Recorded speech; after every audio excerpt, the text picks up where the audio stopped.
para guiar nuestras vidas, Padre. Te honramos en esta noche en el nombre de Jesús, Señor. Amén, amén, amén. Este sería el sermón de la montaña número 4.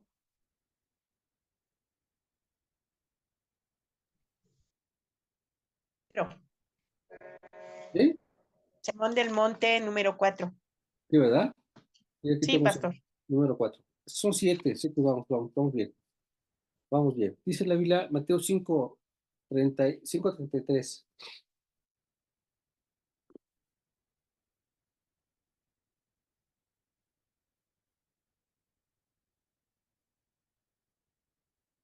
Ya lo tiene Rosita, Yola,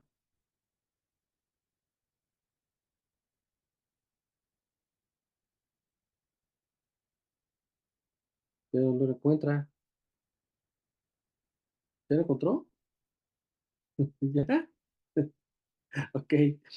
Además habéis dicho, además habéis oído que fue dicho a los antiguos, no perjurarás, sino cumplirás al Señor tus juramentos. Pero yo os digo, no juréis en ninguna manera, ni por el cielo porque es el trono de Dios, ni por la tierra porque es el estado de tus pies, ni por Jerusalén porque es la ciudad del gran rey. Y por tu cabeza jurarás porque no puedes hacer blanco o negro o solo cabello.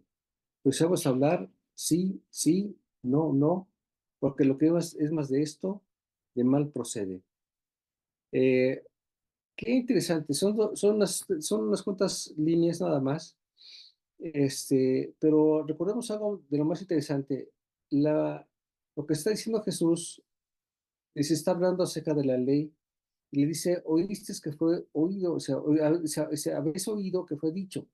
Es decir, que lo que ellos tienen como información es lo que escucharon, lo que escucharon en las sinagogas, y ellos no tenían una Biblia en sus casas como la tenemos nosotros. Entonces se grababan todo a través de las pláticas que tenían en casa, se reforzaban, pero lo que escuchaban en la sinagoga se quedaba algo muy importante. Entonces es interesante porque cuando iban a la sinagoga todos estaban muy atentos, especialmente las mujeres y los niños, porque ellos tenían una otra fuente de información, sino la que escuchaban ahí, y de ahí después ya no iban a tener otra oportunidad, sino hasta el próximo domingo, y lo que pudieran el papá, o los hombres entender de esto, y entonces después practicarlo para poder cumplir la ley. Entonces, eso habla de que ella era gente de mucha fe, porque pues, realmente entendían todo y lo aplicaban de una manera pues interesante. Y si habéis dicho que a los antiguos no perjurarás, pero si cumplirás, Señor, tus juramentos. Pero yo digo, no jures en ninguna manera, ni por el cielo, porque es el trono de Dios, ni por la tierra, porque es el estado de sus pies. Los juramentos en los judíos eran muy comunes. Era algo que se hacía con muchísima frecuencia en el diario platicar. Aunque evitaban jurar por el nombre de Dios, sí juraban por la ciudad de Jerusalén, por el cielo, o por la tierra, o por alguna parte del cuerpo. Y digamos, ahora, pues a veces la gente ora jura por algún santo, ¿no? Ya lo meten ahí de, en la batalla. Pero lo interesante del asunto es que la persona que está juramentando está ocultando una realidad. O sea, su palabra no es suficiente, sino que tiene que valerse de algo para ocultar una verdad. Y entonces esto dice el Señor, no jures por ninguna manera. Él conocía el corazón de las personas, y decía que no tenía que modificar su forma de pensar. ¿Por qué razón? Porque los juramentos es algo que nosotros en el cuerpo de Cristo prácticamente no lo hacemos. No juramos, pero sí hacemos algo que es más grave, hacemos algo que no cumplimos. Y entonces ahí sí, en esa parte sí encajamos. O sea, en juramentar no, pero en prometer y no cumplir, ahí sí tenemos muchísimo problema. ¿Por qué ocurre esto? Pues porque a veces no medimos la consecuencia de lo que puede tener cuando nos hacemos o cuando nos comprometemos a hacer algo, ya sea en un ministerio o en una negociación, en un compromiso social, llevarte al cine, llevarte al teatro, llevarte o comprarte aquello. Entonces, en esta parte sí es donde fallamos mucho. Y entonces, ciertamente para el cuerpo de Cristo, esta parte dices, bueno, es que no ocupamos, nosotros no curamos mucho, no, sí, no se cura, pero lo que tú dices sí es tan válido como un juramento. y Dios lo toma en cuenta y también reclama acerca de esta parte. El Levítico 19:12 dice, y no juréis falsamente por mi nombre, profanando así el nombre de tu Dios, yo Jehová. Uno de los problemas que se tiene cuando la gente jura es que lo hace con ligereza. Hablan en el nombre, o juran, fundamentan en el nombre de Dios. Te lo juro por Dios. Y entonces, esto, es una profanación, pero también una ligereza, donde las personas menosprecian a Dios, que les va a reclamar por qué estás metiéndome a mí en tus problemas. ¿Por qué me pides a mí que yo o me pones como aval para soportar tus tranzas o tus negociaciones? ¿Cómo qué ocurría en esta época? Pues así, venían caravanas de un lado y de otro. Llegaba la gente y decía, oye, esos matos que trajiste son de Egipto, son originales. Sí, son, no son de los mejores que hay. Cuando no eran originales, eran de Tepito y eran de segunda o tercera clase. Entonces, nada que ver con esto. Pero la gente decía, sí, sí lo es. Y entonces, seguro, sí, sí, sí, te lo juro que sí. Entonces parecería como que es algo simpático, común, sin mucha repercusión, pero el problema está que están metiendo a Dios en un juego de palabras que sí afecta la vida de la persona. ¿Por qué? Porque lo obliga a algo que no estaba en su momento hacerlo, pero que cuando mete a Dios en el asunto, entonces ahora aquí sí tiene que ver algo. Dice, no jures falsamente por mi nombre, profanando así el nombre de Jehová tu Dios, yo Jehová. Números 32 dice, no, 30, 21, perdón, no sé, pues. Números 32, 30, número 2. Cuando alguno hiciere voto a Jehová, o hiciere juramento ligando su alma con una obligación, no quebrantará su palabra, hará conforme todo lo que salió de su boca. Dice, cuando alguno hiciere voto a Jehová, ¿qué es un templar?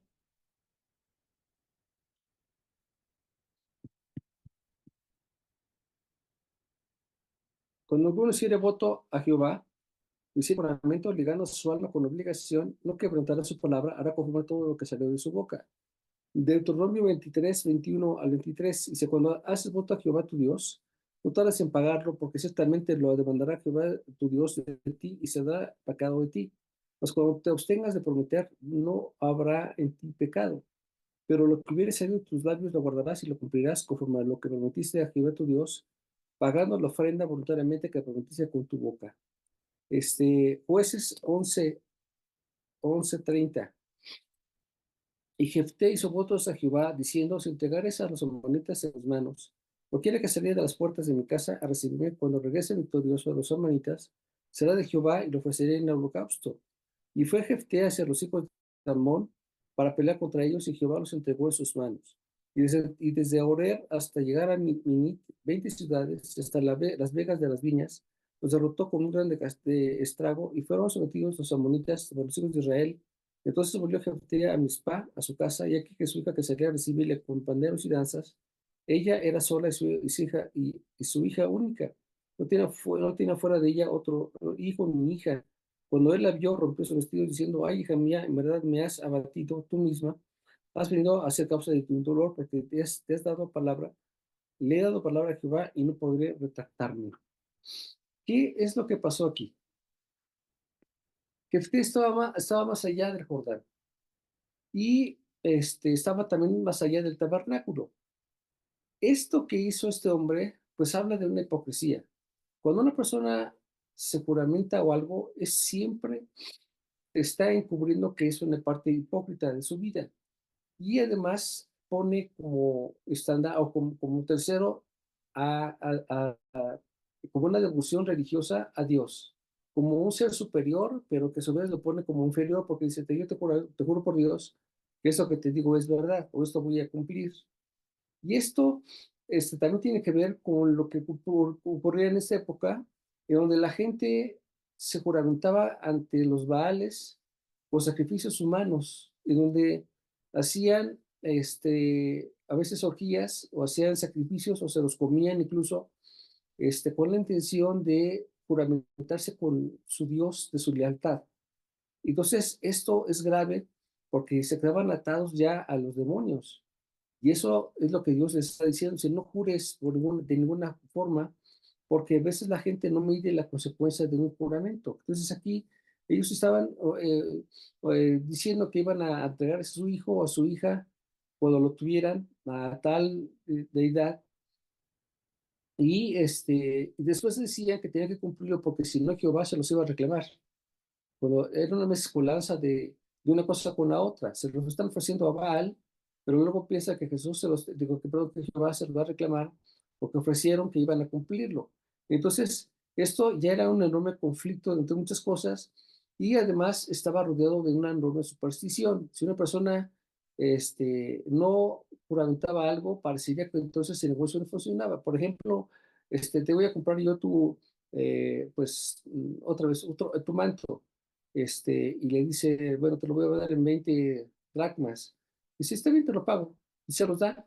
Y el otro se siente, híjole, le debí haber pedido 30, le debí haber pedido 40. Sí. Y entonces había una superstición, el no juramentar que eso que vendían sí tenía ese precio. Entonces eso decía que si no engañaban a la gente, los negocios siguientes no iban a funcionar para sus vidas. Entonces, estaba rodeado también el juramento con la superstición, pero también la influencia sobre lo que hacían para entregarse a los baales. Y el anhelo de la victoria era a través de juramentar. Te juro que voy a ganar, te juro que voy a vencer, te juro que voy a hacer esto. Y esto es un enorme problema que la gente tiende a decir. Y lo vemos en muchos medios. Como les comento, la mayor parte de los cristianos no está acostumbrado al juramento, pero sí está acostumbrado a prometer, y lo más grave es que no lo cumplen. Entonces, aquí sí se mete ya un enorme problema. Aquí Jefté nos dio una batalla. Esa victoria, Dios le dijo a Jefté que se levantara y que fuera a atacar a los amonitas, y por el simple hecho de hablar Dios con esto, ya estaba la victoria ganada. No era necesario hacer prácticamente nada porque ya Dios te había dicho que iban a vencer. Sin embargo, Jefté, sintiéndose religioso, lo que hizo fue ofrecer al primer ser que llegara cuando regresara, si es que ganaban en la batalla, iba a ofrecer a Dios, al primer ser que se acercara para saludarlo, o él lo recibiera después de la victoria. Para empezar, no tenía ni hijos ni hijas, solamente tenía esta jovencita, nada más a uno, así que no esperaba que viniera otra persona, o quién más esperaba que viniera. O sea, como que era absurdo que viniera otra persona diferente. O, pues, ojalá venga alguien, un criado, alguien a recibirme. No, la que fue a recibirla fue su propia hija. ¿Y por qué es esto? Pues porque, bueno, las mujeres son más apegadas a los hombres que, este, o sea, las mujeres son más cariñosas con los papás. Entonces buscan más al papá, y cuando vio a su papá que venía de la victoria, pues luego fue a saludarlo y le dijo, ay, hija mía, cometí un error porque yo juramenté que te iba a sacrificar, y finalmente la sacrificó. Lo grave del asunto es que Dios nunca le dijo que hiciera ese juramento, ni tampoco le estaba reclamando que lo cumpliera, aunque dice la ley que no, que tiene que cumplirlo. Sí, pero hay un detalle: Dios nunca le dijo que ofreciera esto porque no estaba en la ley que sacrificara a la gente para Dios. Dios no acepta sacrificios humanos, acepta los sacrificios de los animales en holocausto y en expresión, pero nunca como a los humanos. Entonces, esto habla de la falta de conocimiento de parte de Jefté, y el daño que se comete cuando la gente se promete algo y después no lo cumple. Entonces, esto era muy grave, y entonces dice el Señor que esto que la gente hace no tiene que hacerlo. Entonces, lo que dice la Biblia aquí es que si alguno jura, yo digo, no jures ni por digo, de ninguna manera, ni por el cielo, porque empezaban a decir, bueno, vamos a tratar de evitar no meter a Dios, pero sí por el cielo. Dice, ni por Jerusalén, que es la ciudad del gran rey, ni por tu cabeza jurarás, porque no puedes hacer blanco o negro un solo de tu cabello. Es decir, no puedes poner a nada para que soporte lo que tú dices. Y esto nos deja pensar que la persona no tiene, su palabra no tiene peso. Y se tiene que hablar de algo o de alguien para decir que lo que dice es cierto. Esto es un enorme problema. Nosotros como papás a veces cometemos el error de decir con ligereza, te voy a llevar a comer, por ejemplo, o te voy a llevar no sé, a comprarte una ropa, y después no la cumplimos. Y argumentamos es que se juega el fútbol, es que pasó esto, vino alguien, y entonces quebrantamos con mucha facilidad lo que prometimos. Y esto sí nos deja mal ante la gente, nos deja mal ante la familia, nos deja mal ante la gente que está oyendo, que nosotros, o que la persona es una persona que dice que va a hacer algo que después finalmente no lo cumple. Y eso es algo que Dios dice que no se tiene que hacer. Dice, no jures por ninguna forma, porque no puedes hacer un solo movimiento diferente. Tú no puedes cambiar de color de tu cabello, ni te puedes crecer o te puedes hacer más pequeño, porque esto está mal. Así que dice, no hagas este tipo de cosas para que no jures falsamente en el nombre de Dios y entonces te metas en conflictos. En Santiago 5:12 dice, pero sobre todo, hermanos míos, no juréis ni por el cielo, ni por la tierra, por ningún otro juramento, si os hacemos hablar sí, sí, y vuestro no sea no, para que no caigas en condenación. Toda palabra dicha, además de un sí, va acompañada de, dice en otra versión, del diablo. Dice, porque es que el que dice sí y no cumple, dice, caes en lazos del diablo, no es de condenación, sino del diablo, sino que ya estás atado con algo que es el diablo. Y lo que va a buscar el diablo es que tú no cumples lo que prometiste. Entonces, tú te dijiste, yo tengo la intención de llevar a mi familia, te voy a ver el cine, vamos a ir a ver al cine este domingo, pero el diablo está muy interesado en, en, en hacerte tropezar y fallar en tu juramento. Te juro que vamos a ir al cine para que te des cuenta que sí te amo. Y luego de repente no se lo llevaron al cine. Y entonces ya aquí el diablo ganó la batalla porque lo que hizo la gente es un uso impertinente de una palabra que no era correcta. ¿Por qué? Porque fue profano y descuidado. Y los juramentos en el hablar de cada día era una práctica ciertamente común en el Oriente, usado por los juramentos, pero siempre para engañar, para hacer creer a la persona que lo que decía era cierto y juraban todo menos por Dios para evitar un juicio por sus mentiras. Eso enseña que debemos actuar como si viviéramos bajo juramento. O sea, debemos actuar como si estuviéramos bajo su juramento sin haber jurado, para decir la verdad y sin haber jurado. Entonces, yo recuerdo, alguien me preguntó cuando me casé, dice, bueno, ¿y qué le juraste a tu esposa cuando te casaste? Dije, pues es que yo no juramenté nada, yo no le juré nada. Lo que yo creo en mi corazón es cumplirle lo que no le juré. O sea, voy a esforzarme por hacer como si hubiera jurado. No juré nada, pero me voy a esforzar por ser lo que está en mi corazón, comprometerme sin haberlo dicho con mi boca, pero sí está grabado en mi corazón. Y ese es entonces como Dios sí te apoya, sí te ayuda porque no metiste a nadie, sino estás haciendo un esfuerzo de tu cuenta y bueno, si tú fallas o no, Dios sí tuvo en este asunto, pero no metiste a ninguna persona acerca de estas cosas. Y esto es lo que debemos vivir bajo cuidado. También dice la Biblia en 5:38, oíste que fue dicho ojo por ojo y diente por diente. Me tengo que ir rápido porque como tengo que abarcar hasta el capítulo 7, voy en el 5. Dice, pero Dios digo, no resistencia que es malo, antes cualquiera que te hiere la mejilla, te devuelve también la otra. El quiera ponerte en pleito y quitarte la túnica, déjale también la capa. Y cualquiera que te obliga a llevar a carga por una milla, ve con dos. Para que te pidas dale, y al que quiere tomar el día prestado, no se lo rehuses. Oíste que fue dicho, amarás a tu prójimo y aborrecerás a tu enemigo. Yo os digo, amad a vuestros enemigos, bendecid a los que maldicen, haced bien a los que os aborrecen, orad por los que os ultrajan y os persiguen, para que seáis hijos de vuestro Padre que está en los cielos. Este es el listo sol sobre buenos y malos, y ese lleva sobre justos e injustos. Porque si amáis a los que os aman, ¿qué recompensa tendréis? No sean así también los mismos los publicanos, y saludáis a vuestros hermanos solamente, ¿qué hacéis de más? No sean así también los gentiles, sed por vosotros perfectos, como vuestro Padre que está en los cielos es perfecto. Ok, la ley es justa y evitaba que las personas pagaran más de lo que se debía por la ofensa. Dice, oíste que fue dicho ojo por ojo y diente por diente. ¿Esto está vigente o no está vigente?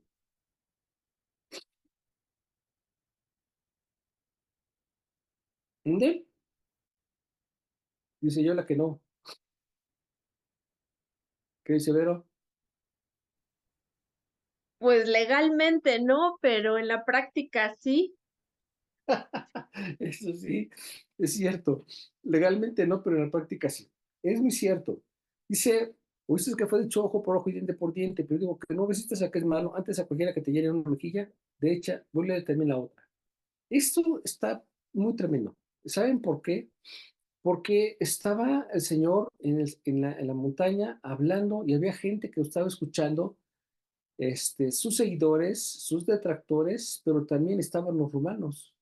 No podían juntarse en varios sin que estuvieran los romanos también cerca de ahí para evitar alguna sublevación, algún motín, alguna cosa que fuera en contra del gobierno. Entonces dice dice, si alguien te hiere, la ley diría que sería ojo por ojo y diente por diente. Entonces ellos decían, ¿cómo es que este es el líder que nos va a venir a librar de Roma? Y en vez de levantarse en contra de los romanos, te dice, si te pegan en la mejilla, pone la otra. Es decir, déjate golpear. No habla de que seas masoquista, sino dice, si alguien te hiere una mejilla, ponle también la otra. Entonces, ellos quedaron asombrados. ¿Cómo? O sea, el que va a ser nuestro gobernador, nuestro rey, nos pide que tengamos esta actitud. Sin duda alguna, estaban todos sumamente extrañados por las enseñanzas de Jesucristo. Y dejen platicarles, miren, esto es algo interesante.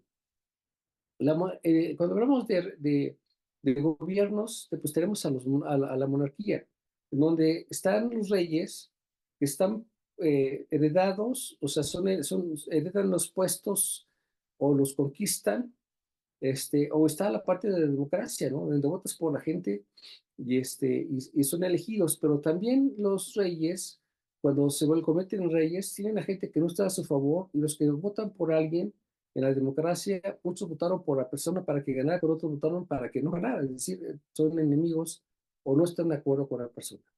Entonces, en las cosas del Señor se decían, bueno, ¿cómo será la monarquía cuando venga Jesucristo? O sea, ¿cómo será cuando sea rey? O sea, cuando sea rey, ¿cómo será su gobierno? Y entonces decía, pues será algo democrático o será algo monárquico. O sea, será impuesto por ahí. Pero el Señor dice que esta cosa no es así, sino que el reino de los cielos es diferente. ¿Por qué razón? Porque Él quiere ser Dios y rey de la gente que quiera seguirlo. Por eso dice, si alguno, cuando Él venga, estarán los dormidos y no se ha tomado lo que se ha dejado. ¿Por qué? Porque uno sí creyó, sí vio a Dios como su Dios y su Salvador, y el otro que aunque vivía en una casa no creyó, pues simplemente se queda. Entonces, la ley cuando se muestra, aplica a la gente para hacerse entender que el gobierno que él viene a revolucionar no es un gobierno, no es un cambio de gobierno, quitar al romano se pone a Jesucristo como Dios o como rey. No, no se trata de un cambio de nombre o de persona, sino que es una transformación personal, individual. Cada uno puede decir cosas diferentes según lo que está viviendo. Y entonces dice que cuando alguien te hiera tienes que dejar, o sea, no pelear por tu derecho, sino aceptarlo y no regresarle eh, el pleito. Dice, y el que quiere ponerte en pleito, quitarte la túnica, déjale también la capa. Si nosotros los tomamos en forma literal, pues sin duda alguna nos causa mucha extrañeza. ¿Por qué? Porque estas cosas no se refieren a las cosas literales de que tú le quites la capa, si te le piden la capa, si te piden algo a ti, le des hasta la capa, o sea, le des hasta de más. O si te llenan una mejilla, pues luego le pones la otra. No se refiere al punto literal de que pues aceptes con facilidad esto, sino que esté en tu corazón no buscar la venganza o la recompensa o en la parte de lo que sucede, ¿no? Dice, pero, bueno, se supone que en la ley sí está dicho que fuera así, pero en la práctica, pues como que no funciona así. No, lo que aquí dice es que tenemos que tener un corazón sin deseo de tener el derecho de querer vengarnos o de querer cobrarnos una afrenta que la gente nos haga, sino que tenemos que tener un corazón como el que tuvo Jesucristo. Él no vino a conquistar a través de obligar a la gente a hacer algo.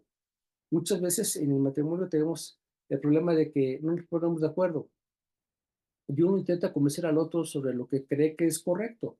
La bronca está que los dos piensan que tienen la razón y uno diría, bueno, ¿quién tiene la razón? Entonces, dice aquí que esto llega a tal conflicto que se pleitea, o sea, llegamos a un conflicto. Dice aquí, no tienes que hacer eso, sino aprender a ceder. Cede tu posición, cede tu pensamiento, cede a lo que tú crees que es lo correcto. Tú aprendes a ceder. Porque si tú tienes ese corazón de no tener el puño cerrado, sino que simplemente cedes todo, entonces te conviertes en un hijo de Dios y aquí es donde Dios te va a estar a tu favor sin importar el punto que se esté manejando. Dice, ustedes que fue dicho, amarás a tu prójimo y aborrecerás a tu enemigo, pero yo digo, amad a vuestros enemigos y bendecid a los que os maldicen, haced bien a los que os aborrecen y orad por los que os ultrajan y os persiguen. Esto en la práctica suena prácticamente imposible, ¿o no? Dice, amad a vuestros enemigos y bendecid a los que os maldicen. ¿Cómo? ¿Cómo? ¿Es eso? ¿Tengo que amar a mi enemigo y bendecirlo? Señor, creo que mejor me voy, mejor quiero ser monaguillo, ya no quiero ser cristiano. Como que no me gustó esa parte. ¿Cómo está eso de que quieres que yo ame a mi enemigo y además bendiga a los que me maldicen y a los que me ultrajan y persiguen? Suena muy difícil. Otra vez la parte, así como en este capítulo, habla acerca de la actitud que debemos tener y aunque ciertamente está un poco exagerado en ese sentido, la intención es que no tengas nada en contra de nadie, aunque te hagan daño. Y entonces aquí dice, para que seas hijos de vuestro Padre que está en los cielos, que hace salir su sol sobre malos y buenos, y que hace llover sobre justos e injustos. Dice entonces que es la actitud que debemos de tener ante los conflictos de todas partes es no pelear. Tú quieres tener la razón, vive con eso, pensando que estás haciendo lo correcto, pero especialmente no te volviste loco con tu razonamiento y actuaste en contra de alguien. Simplemente tú sabes que tú tienes la razón o crees tenerla, pero en el momento que ya te enojas y te peleas, aunque tengas la razón, ya perdiste, ya no funcionó. Vas a ganar cuando tú tengas dominio sobre tu temperamento, sobre tu posición y no alegues ni discutas ni ataques contra nadie. Entonces, sí podrás tener de parte de Dios su bendición. Dice, si saludáis a vuestros hermanos solamente, ¿qué hacéis de más? ¿No hacen también así los gentiles? Sed por vosotros perfectos, como vuestro Padre que está en los cielos es perfecto. Ciertamente la ley es justa y evita que las personas cobraran de más cuando existe una ofensa, pero también tiene que evitar la venganza personal, porque la venganza personal es una ira desatada. Ahora, díganme ustedes si no tienen algo en contra de alguien. Pueden tener un pensamiento contra la suegra, contra el suegro, contra el vecino, contra, ¿no? O no, contra el jefe, contra un exnovio, o hasta con el marido, ¿no? O la esposa, depende. O sea, ¿quién tiene algo, un pensamiento en contra de la persona? Y dice, bueno, aunque lo tenga enfrente, no lo va a patear, no le va a apuñalar, no le va a dar un balazo, pero su corazón no lo puede tolerar. Esto sí es complicado, porque aquí dice que tienes que aprender a tener las manos abajo, no buscar el pleito. No te vas a, si no quiere la persona, si la persona con la que tienes un conflicto no quiere cambiar su posición y ni tú tampoco, bueno, no estamos obligados a cambiar, simplemente no pelear. Yo respeto su decisión, yo respeto su punto de vista, yo respeto su manera de ver la vida, pero yo no estoy comulgo con la persona, entonces amigos no somos. Eso va a pasar. Simplemente marco mi línea, estoy aquí, pero no tengo nada en contra de la persona. Y si por alguna circunstancia tiene necesidad de alguna forma que yo pueda ayudarlo, entonces lo voy a ayudar. Esto sí es lo que Dios está enseñando. Así es como se gana al enemigo. Al enemigo no se le gana venciéndole. Era lo que hacían los romanos, era conquistarlos y sojuzgarlos y además exprimirlos. Eso es lo que hizo el pueblo, lo que hacen los gobiernos, conquistar a otros y sojuzgarlos y exprimirlos. Eso es lo que hace el mundo. Pero dice que en el reino de Dios, los hijos de Dios no son la gente así, sino que van a conquistar con amor, van a conquistar con no ira, con no venganza, con no deseo de hacer nada, ni aún en su pensamiento. Entonces, aquí uno tiene que pensar, Señor, pues, pues creo que tengo que cambiar de forma de pensar, no debo actuar en contra de esto. Estaba platicando con mi esposa y con mi hija hace unos días acerca de estas partes, porque yo le decía que en muchas ocasiones, cuando hablo acerca de mi papá, pues no me trajo buenos recuerdos. Soy el mayor de 5 hermanos y pues a mí me tocaron vivir las experiencias que ellos no vivieron, hacer cosas desde muy joven, y como que desde mi punto de vista yo siempre lo juzgué como un padre que no fue el perfecto. Y así he vivido, pues con esa idea. Es que yo no debo ser como él, tengo que ser diferente, y como que ha sido un punto de referencia, pero para mal. Y meditando en esto me di cuenta que de alguna forma yo tengo o he tenido pensamientos en contra de él. Ya no está, ya murió, ya hace mucho tiempo que no está ahí, pero después dije, es que yo no estaba cuando él estuvo y yo pensé que fue lo que vivió, las cosas que él tenía, las cosas que él manejó, no lo sé por qué actuó, pero lo que sí sé es que yo tengo que aprender a respetar y a no tener nada en contra de él. O sea, ya no quiero hablar más nunca de él, de las cosas malas que pasó, porque como que solamente me acuerdo del malo y habrá cosas buenas, pues sí, ahorita no me acuerdo de algunas cosas buenas, pero habrá por ahí. Pero como que más nos enfatizamos en el punto de lo malo que recibiste de alguien y no de lo bueno que también pudo haber tenido. Entonces, yo creo que una de las cosas que aquí enseña el Señor es que aprendamos a tener un corazón como el Señor, o sea, no odiando a nadie, aunque te hicieron daño, te persiguieron o te ultrajaron o te hicieron cosas, simplemente es bajar la guardia y no pelear. No quieres ser amigos, no somos amigos. No quieres que seamos hermanos, no somos hermanos, pero tampoco te voy a desear nada, ni para bien ni para mal, simplemente no quiero tener nada, porque esto ha sido dañino, ha sido tóxica la relación y ya no quiero tener esto. Entonces, al amar al enemigo definió al enemigo como los que nos ofenden, nos aborrecen y explotan injustamente. Eso es lo que nosotros tenemos, que alguien injustamente te hizo algo. Y el amor cristiano es un acto voluntario y no de emoción. Entonces, el amar a alguien no es algo que te nazca del corazón, sino que es producto de una determinación. Ya no voy a desearle nada a la persona y no es emocional, sino que es de mi corazón. El Señor tiene derecho a exigirnos a nosotros, cambiemos a las personas porque nosotros no amábamos al Señor. Nosotros nos actuamos, hicimos, sin decir que no lo amábamos, hicimos cosas que demostraban que no lo amábamos. Antes de ser cristianos hicimos cosas incorrectas. Y el Señor, a pesar de eso, tuvo confianza en nosotros, nos perdonó, nos aguantó en nuestros propios delitos y pecados, y Él nos ayudó a ser diferentes y pacientemente esperó a que nos convirtiéramos a Cristo y cambiáramos para Él. Entonces, nosotros lo amamos a Él porque dice la Biblia que Él nos amó primero. ¿Y cómo nos amó? No atacándonos por nuestros errores. Nosotros hablamos mal en contra del Señor, hicimos cosas incorrectas, quebrantamos las leyes, con conocimiento o sin conocimiento, les hicimos mal, nos burlamos muchas veces, pero cuando Dios nos tocó, nos tuvo la paciencia necesaria porque Él actuó bien. O sea, Él hizo las cosas correctas, no buscó venganza, no buscó destruirnos, no buscó que nos pasaran cosas para que doblara nuestro corazón, sino con su amor, que pacientemente esperó a que nosotros fuéramos conquistados por su amor. Y esa es la forma en que Dios dice que vamos a conquistar al mundo, a través de tener un amor, un corazón sin violencia, sin deseo de ninguna venganza en contra de mí. Así es como Dios quiere que sea. Amar al enemigo no es algo natural y no se puede hacer sin la ayuda del Espíritu Santo. Si nosotros tenemos algo en contra de alguien, entonces el Espíritu no está en nosotros. Si el Espíritu está en nosotros, entonces ya no tenemos nada en contra de alguien. Pero si todavía tenemos algo en contra de alguien, el Espíritu entonces no opera en nuestras vidas.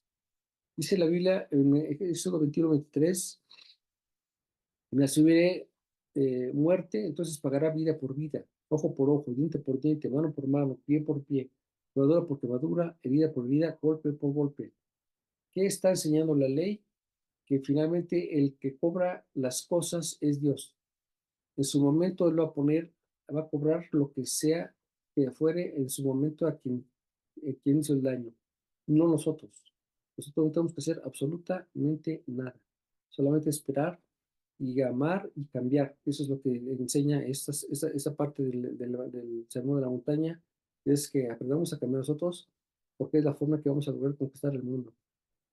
La gente pensaba un Cristo diferente, un Mesías distinto, un Mesías conquistador, negativo, con ejércitos y acabando con todos ellos. Pero dijo, no, yo no vengo a eso, yo vine a conquistar, pero tu corazón. Yo vengo a conquistar los corazones de la gente que me vea como Dios, porque a ellos son los que van a entrar arriba de los cielos, nada más ellos. Ellos son los que van a tener el privilegio. Eso es lo que yo creo que Dios quiere para nuestras vidas en esa parte del Sermón de la Montaña. Y les bendiga. Nos vemos el próximo domingo. Gracias. Hasta luego. Muchas gracias, pastor. Buenas noches a todos. Buenas noches. Adiós, Rosita. Adiós, Vero. Adiós, Yola. Adiós, hermano Juan Javi.